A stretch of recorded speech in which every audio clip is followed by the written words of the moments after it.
Hello, growers. Looking to turn your homestead into a profitable business? Or are you a farmer looking to boost your sales? Check out my book, Sell Everything You Grow. This book is the ultimate guide to choosing the right farm business model that fits your farm, time, and location. Discover which model has the highest profit margins and why diversification is so important. Whether you're selling apples, vegetables, or microgreens, Sell Everything You Grow will help you find your first market or expand into new ones. Get Sell Everything You Grow on Amazon and start selling more today.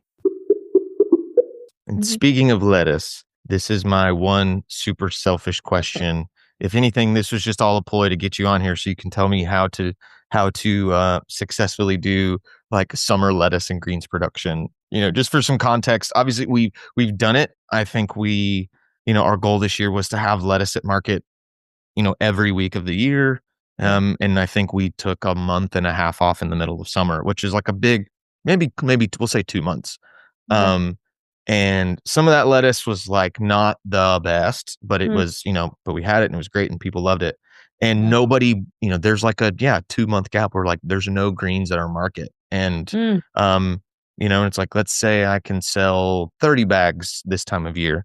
Like I could probably, we would take 25, 30 bags and sell out in 20 minutes. Like people are just, and so I'm like, I've got to get summer lettuce dialed in because it's there for the taking. And so like, I mean, and obviously I'm in a much more southern area. Our summers might be a little bit more intense, but like, what are sort of the tricks of the trade from your perspective on like really having not just consistent, but like high quality lettuce that you're pulling out of the field or the tunnel, Right. in like the heat of summer. Right. So are we just speaking lettuce and not greens in general, like lettuce? Let's just stick with lettuce. Let's keep it Okay. simple. Yeah. Yeah. And are we speaking about transplanted lettuce or direct seeded lettuce or both? I mean, whatever works best.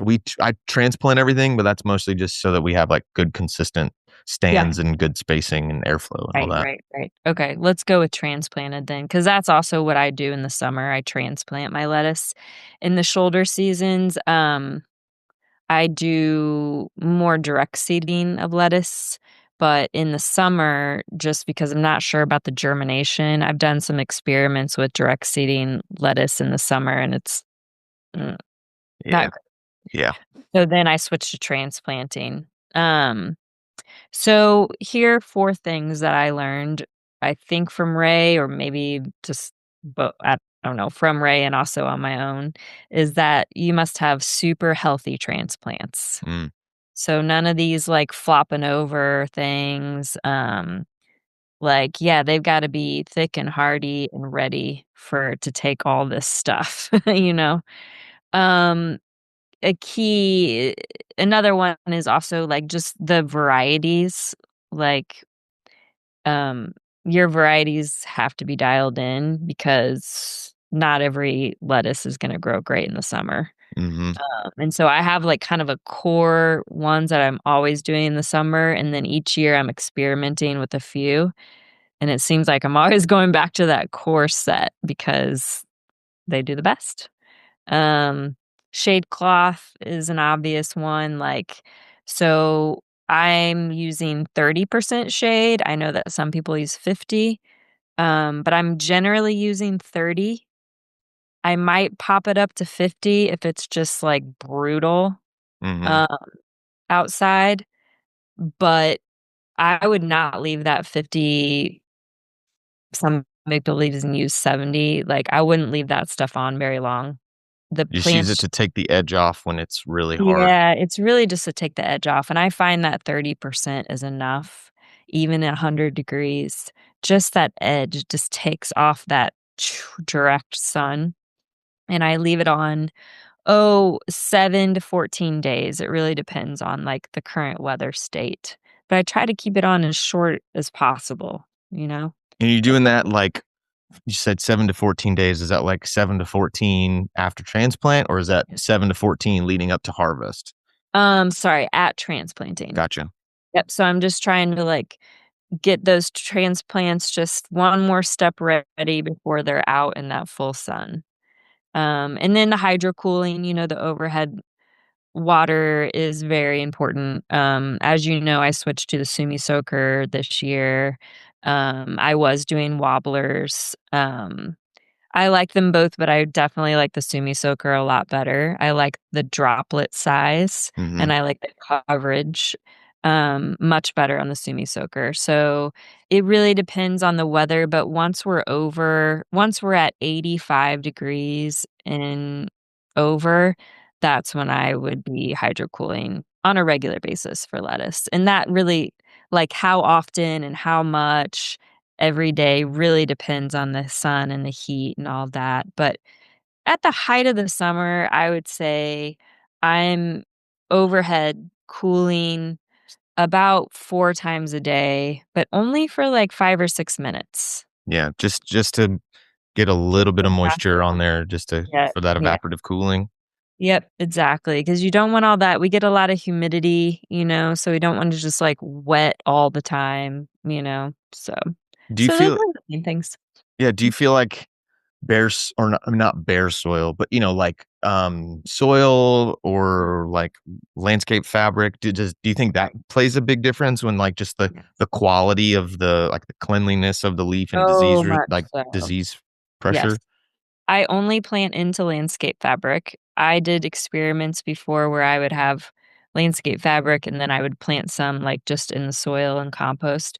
Those soil compost heads never did as good. Mm, Even the growth just wasn't as good. Um, so there's something to the fabric, and that's a whole science in and of itself. But do I like plastic? No. yeah, But I'm using the same landscape fabric for the 7th year. I'm not throwing it away. It's still fine. And yes, it keeps weed pressure down, but really what I think the key is that it keeps the soil cooler and yeah, it doesn't you don't have all that splashing of things onto the leaves, and it just keeps it cleaner, and it just grows better. awesome. Mhm. Yeah, Yep. I think we're mostly off to the right start. I need to try I've got a few blank landscape fabrics that I need to put holes in, and I was gonna do my regular offset 18 inches to just do more, like, longer season stuff, but I think I'll dedicate a couple to, and are you doing well, you don't do 30-inch beds anymore, but I guess previously, are you doing, like, 4 or 3 on a 30-inch bed, like, Yeah, I was doing rows-wise? for, like, cut salad, I would do Mhm. f mhm, Gotcha. Yeah, yeah. well, maybe I'll give it a try. Maybe we'll burn some holes and do that because Do I mean, I it. think for anybody, it's such a good moneymaker in the summertime, especially if nobody else is doing it because they're like, "You're crazy, dude." Like, I even tell customers, like, "We're planning on having lettuce every week of the year," and they're like, "What? They Seriously?" I'm will like, love it, yeah. Yeah, and it's I so good." personally think that I've dialed in my summer lettuce better than my, like, shoulder season lettuce, I've just gotten so used to, like, the process of it Mm. that then when we hit fall, I'm like, "Oh, wait a second. Okay, it grows slower, it doesn't need" and I'm always like, "Whoa," because I've just been really focused on summer and now really focused on winter, and all my winter lettuce is amazing. So I feel like I'm kind of like I'm really, like, kind of working towards, working, summer and winter and taking off, Oh. fall. I don't know, I'm just kinda playing with these ideas. Today's episode is brought to you by Modern Grower, a proud retailer of the Sumi Soaker system. The Sumi Soaker system is an irrigation game changer. It offers multiple advantages for market gardeners. Even gentle watering without dry spots common with wobblers. The system is lightweight and portable, so you can use it with quick rotation crops. It's low maintenance with no parts to break or clog. It's versatile. You can use it for direct seeding, transplants, and cover crops. And it's very cost effective compared to overhead options. And maybe one of its best and most unique features is it can put down water in a rectangular pattern, which is very different than rotating sprinklers that leave circular patterns, often with dry corners and overwatered centers.